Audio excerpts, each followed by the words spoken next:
Hi అండి, welcome to RR collection అండి. నేను ఇప్పుడు మీకు వెన్న కాసేది చూపిస్తానండి.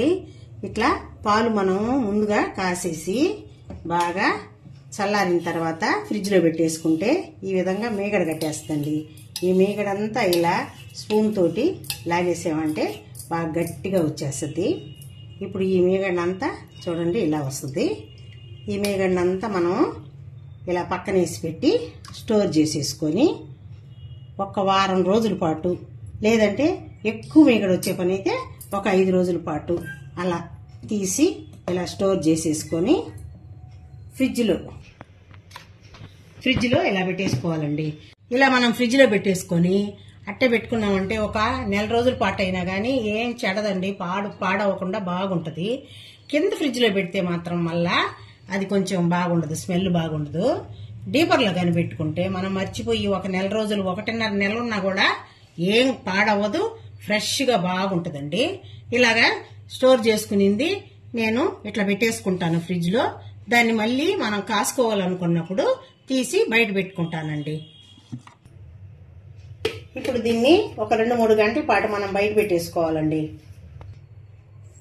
ఇప్పుడు 2-3 గంటల సేపు అయిపోయిన తర్వాత ఇలా బాగా మెత్తగా వచ్చేస్తుందండి. దీన్నంతా మనము ఒక దబర్లోకి లాగేసుకొని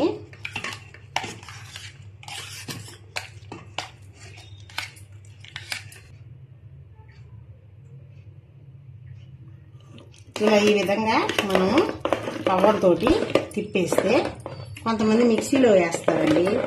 ఆ మిక్సీని కడుక్కోలేక నేను ఇలా చేసుకుంటాను. ఇలా తిప్పేస్తే బాగా గట్టిగా అయిపోతుంది. 2 నిమిషాల పాటు తిప్పితే చాలండి. చూడండి ఎట్ట అయిపోయిందో, గట్టిగా అయిపోతుంది.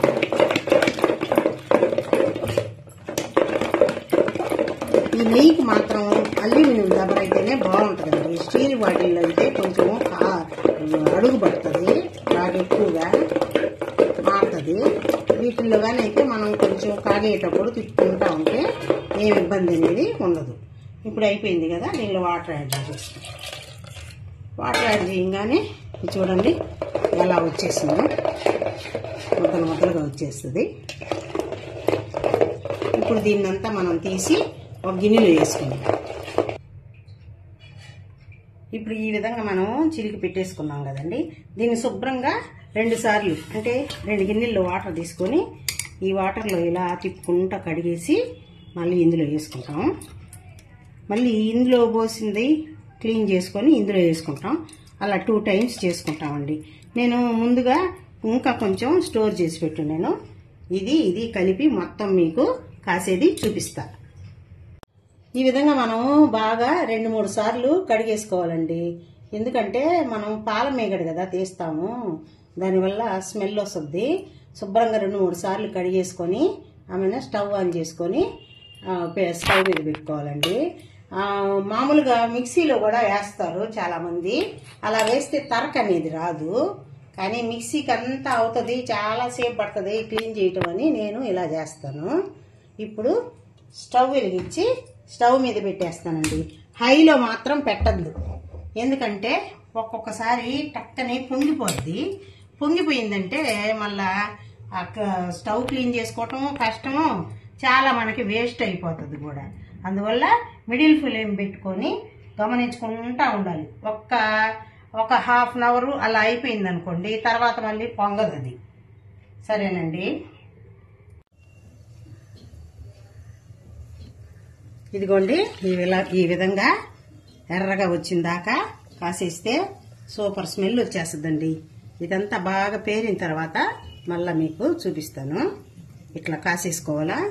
దీనికి ముందు ఒక 15 నిమిషాల ముందర ఒక రవ్వ ఉప్పు, కల్లుప్పు కానీ వేసేస్తే మనకి పేరిన తర్వాత గుల్లలుగా వస్తుంది. తమలపాకున్నా వేసుకోవచ్చండి.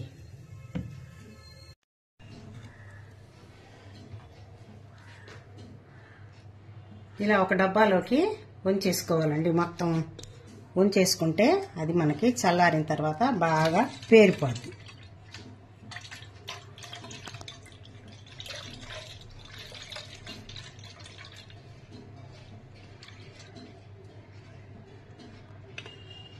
చూడండి